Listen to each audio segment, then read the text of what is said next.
je m'appelle Denis Ratter, je suis président de la SAS Isard Avocat Conseil, qui est un cabinet de conseil en entreprise et d'avocats sur Nancy.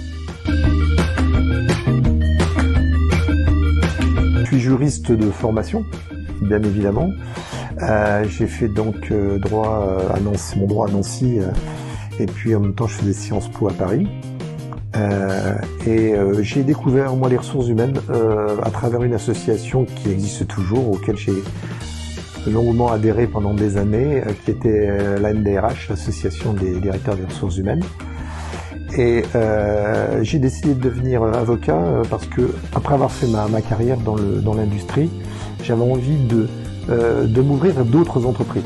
J'ai fait des très grandes entreprises, la région Renault, des entreprises de taille moyenne comme le groupe Parizeau. Et puis derrière, je viens en plus moi d'un milieu qui est un milieu artisanal, puisque mon père était artisan. Donc je connaissais un peu tous les types d'entreprises et j'avais envie de faire du service aux entreprises, mais plus à une seule entreprise. Donc l'objectif, c'était vraiment de travailler sur toutes les entreprises.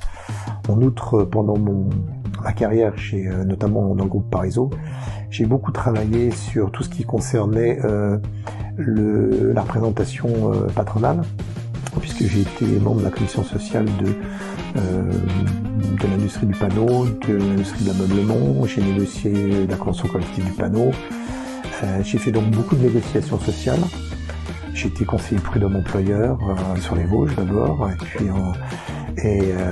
en industrie, en encadrement, et donc j'ai terminé d'ailleurs avec un mandat MEDEF local, puisque j'étais à l'époque aussi président de l'ARACT Lorraine.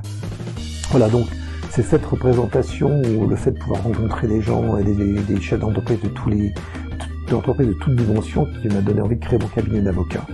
Ensuite, j'ai eu la chance d'avoir un PDG chez Parizeau qui était quelqu'un de super sympa, puisque quand je lui ai dit que je voulais le quitter pour aller créer mon cabinet, il m'a dit écoutez, on est d'accord à condition que vous continuez à travailler pour nous.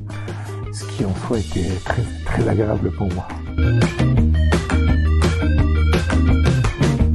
Je suis quelqu'un, alors s'il y a un mot que j'emploie très fréquemment, c'est pragmatisme. C'est ça qui me caractérise. Je suis quelqu'un qui connaît le milieu de l'entreprise. Ce qui m'intéresse, c'est que l'entreprise elle tourne. Et donc le but pour moi en tant qu'avocat, c'est pas d'avoir une solution juridique théorique. C'est que ce que je propose à l'entreprise soit quelque chose de pratico-pratique qu'ils peuvent mettre en place. J'ai participé à la mise en place d'accords d'entreprise sur les 35 heures, très largement, donc en 98, et je ne crois pas qu'à ma connaissance, aucun des accords que j'ai fait signer aux entreprises n'ait jamais été dénoncé, ou n'ait jamais fait l'objet de moindre problème d'interprétation. Alors ça n'arrangeait pas toujours les pouvoirs publics, en particulier directs, parce que les accords que je rédigeais n'étaient pas parfaitement dans la ligne du ministère, mais ils étaient parfaitement adaptés aux entreprises. D'abord parce que quand j'ai créé mon cabinet d'avocat, je suis venu sur la Meurthe-et-Moselle, alors que j'étais plutôt antérieurement vosgien, haute-saônois. Et donc ça m'a paru logique, j'ai eu des très bonnes relations avec le MEDEF des Vosges, mais ça m'a paru logique de réadhérer au MEDEF de Meurthe-et-Moselle quand je suis revenu en Meurthe-et-Moselle.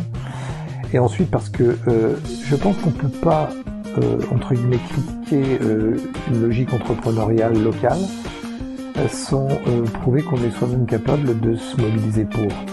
Donc je suis capable de critiquer, mais je suis aussi capable de participer, de m'investir. Donc ça a été ma logique pour adhérer.